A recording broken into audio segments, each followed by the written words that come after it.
Ya, jadi jangan mendengarkan gosip A, gosip B, yang ada kan jadi dosa. Baik, kita doakan yang terbaik buat Ayu Ting Ting, karena Ayu Ting Ting ini adalah sesosok wanita. Hola netizen yang tercinta, Ayu Ting Ting kembali gagal nikah. Banyak hal yang jadi bahasan publik terkait nasib Ayu Ting Ting yang 2 kali gagal nikah. Ada yang menyebut kutukan karena perilakunya di masa lalu, namun ada juga yang menyebutnya takdir.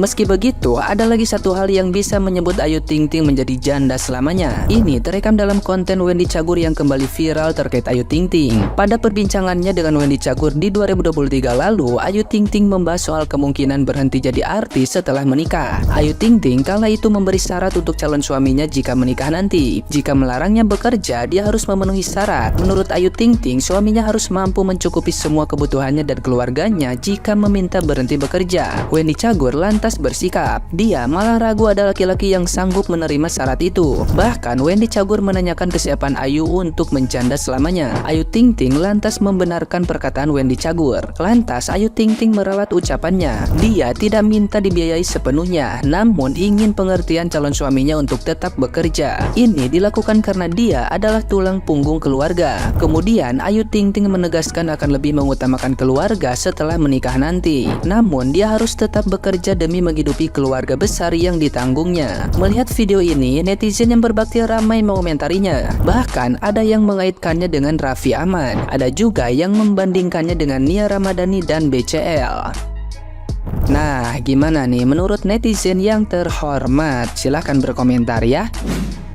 Guys, kalian sudah dengar belum guys berita terbaru dari Ayu Ting Ting ya? Ayu udah putuskan Letu Fardhana 2 hari seusai ulang tahun ke-32 tahun ya. Nah, jadi si Ayu ini kelahiran tahun 92 guys, which is kemarin 2024 kemarin dia itu baru merayakan ulang tahun yang ke-32 ya. Dan katanya 2 hari usai ultah putuslah mereka, nggak jadi nikah gitu kan. Nah, kenapa aku pengen bahas ini dengan kalian guys ya? Jadi buat kalian yang punya pasangan yang hampir menikah gitu ya, ingat ya, ulang tahun itu momen yang paling dimana kalian tuh harus dekat sama Tuhan, dimana kalian tuh kalau punya rejeki menaburlah sebanyak mungkin gitu ya.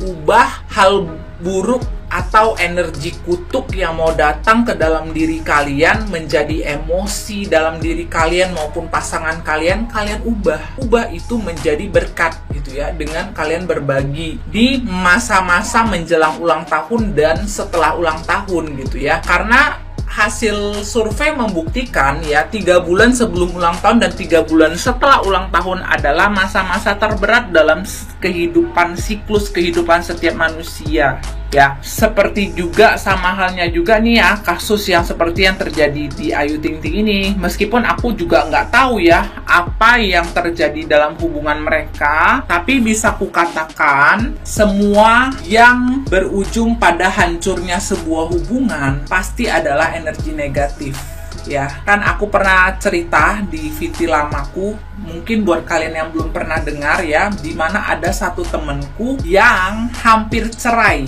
ya, hampir pisah sama pasangan, udah bawa anak tuh, anaknya sudah 1 dibawa ke hotel tuh, udah mau pisah tuh, nangis tuh cerita sama gua tuh kan. Nah, gue bilang ayo yuk kita nyumbang yuk. Pas hari itu, pas bertepatan dengan hari itu, aku ada jadwal mau ke panti gitu kan ya, dengan teman-teman gitu. Nah, jadi aku ajaklah dia, ayo kamu nyumbang deh, atau mau ikut gak? Gue bilang gitu kan. Nah, setelah dia nyumbang, aku ingat banget waktu itu dia nyumbang 500.000 guys ya, 500 apa 200 lah, kayaknya 500 deh.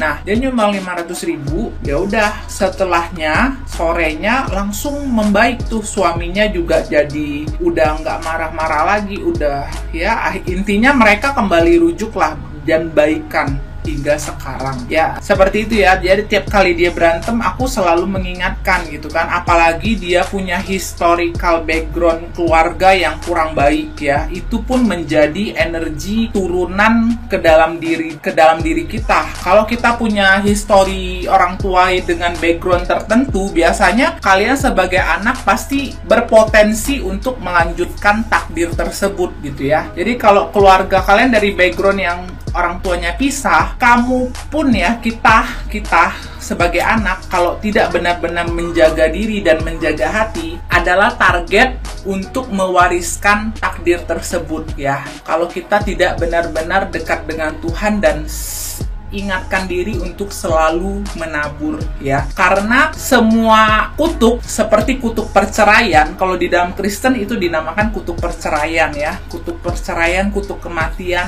itu semua adalah energi negatif yang bisa kita bersihkan dengan kita menabur ataupun dengan kita mengambil doa puasa. Kalau bagi yang tidak punya uang untuk menabur ya, mengambil doa puasa dan mendoakan apa yang Tuhan taruh di hati kamu gitu. Seperti itu ya guys. Jadi buat kalian nih ya, yang punya pasangan, yang hampir menikah, atau yang udah rencana bikin planning buat menikah, saranku kalau kalian uangnya pas-pasan, puasalah ya, puasalah sampai acara pernikahanmu tuh kelar gitu. Karena pernikahan itu adalah peristiwa sakral yang memang membutuhkan energi positif yang sangat besar ya, membutuhkan cinta yang sangat besar, pengertian yang sangat besar, dan juga energi positif yang sangat besar ya, yang dimana kalau energi positif kalian tidak cukup, maka disanalah energi negatif akan masuk dan menghancurkan hubungan kalian gitu ya. Sehingga itulah,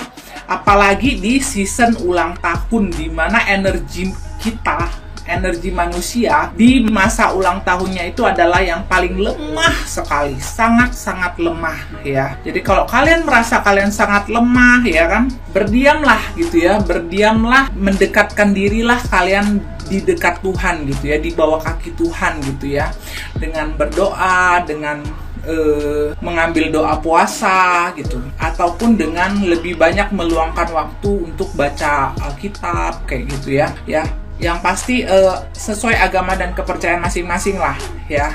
Kalau yang namanya menjelang ulang tahun, buat yang punya uang, buat yang bisa menabur, menaburlah. Yang tidak punya, ya berdoa puasalah gitu ya. Doakan orang-orang yang selama ini sudah membantu kamu gitu kan ya, yang uangnya belum bisa kamu bayar gitu ya, buat yang punya hutang gitu ya. Nah itu juga akan membantu kita untuk melewati 3 bulan setelah ulang tahun, sebelum dan setelah ulang tahun kita dengan baik gitu ya. Seperti itu ya guys. Ini gitu aja yang mau kutambahkan ya. Gimana guys? Kalian ada cerita yang serupa gak?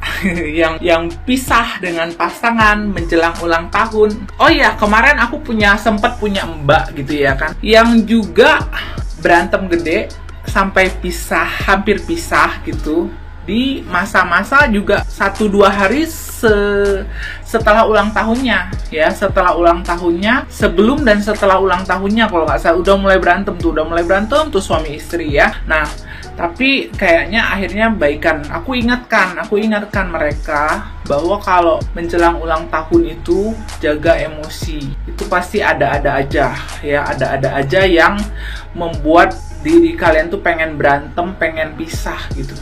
Ya gitu ya guys ya. Jadi kalau aku pribadi, aku sangat pay attention gitu ya untuk season ulang tahun kita gitu. Selain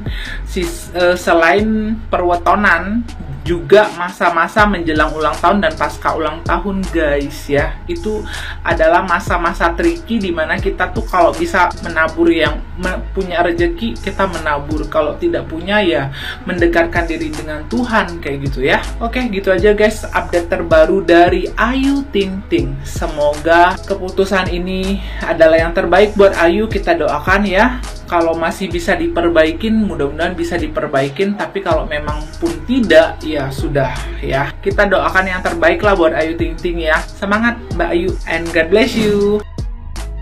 Ayu Ting Ting gagal menikah. Ya kalau emang itu yang terbaik, itu semua sesuai dengan rencana Allah, ya kita bisa apa? Kita hanya bisa mensupport Ayu Ting Ting baik dalam suka maupun duka. Dan yang paling penting, jangan menyalahkan kedua belah pihak atau menyalahkan sebelah pihak seperti itu. Nggak boleh, karena kita nggak tahu cerita sebenarnya seperti apa. Karena yang tahu cerita sebenarnya itu pasti keluarga dari Ayu Ting Ting maupun keluarga dari Mas Hari ya kalau nggak salah. Nah itulah pokoknya seperti itu, keluarga pihak laki-laki seperti itu ya. Intinya kita mendukung mensupport seperti itu. Ayu Ting Ting adalah wanita baik-baik ya. Calon suaminya kemarin pun juga adalah orang baik-baik seperti itu. Jadi cukup kita doakan yang terbaik untuk kedua-duanya seperti itu ya. Jadi jangan mendengarkan gosip A, gosip B, yang ada kan jadi dosa. Baik kita doakan yang terbaik buat Ayu Ting Ting, karena Ayu Ting Ting ini adalah sesosok wanita ya, seorang wanita yang tentunya kuat banget gitu, sayang sama keluarga, sayang sama anak, humble, nggak sombong, makanya bisa berkarir sampai saat ini. Just gandos Ayu Ting Ting. Mengenai Ayu Ting Ting, kenapa dia? Nah, katanya dia tidak lagi melanjutkan hubungannya dengan calon suaminya yang kemarin, yang tadinya mau nikah, akhirnya katanya batal. Nah, kalian juga jangan underestimate ya guys. Harusnya justru kita berterima kasih. Sebelum kita melanjutkan ke dalam hubungan rumah tangga, Tuhan menunjukkan siapa dia sebenarnya, atau mungkin ada hal-hal lain yang menurut kasat mata kita nggak pernah tahu dia itu bagaimana. Jadi jangan sampai hal ini menjadi sebuah bumerang untuk kehidupan kita selanjutnya gitu. Lebih baik ya kita serahkan diri kepada Tuhan aja, bahwa apa yang kita lakukan, kita ambil keputusan segera, bukan berarti kita melangkahi mereka atau melangkahi Tuhan barangkali gitu ya, bahwa ini adalah sebuah peringatan untuk kita semua bahwa Tuhan itu sangat sayang sama kita justru gitu, menunjukkan siapa dia yang sebenarnya, perilaku dia bagaimana dan sebagainya. Oke, kita positive thinking saja, dan mudah-mudahan Ayu tetap semangat ya.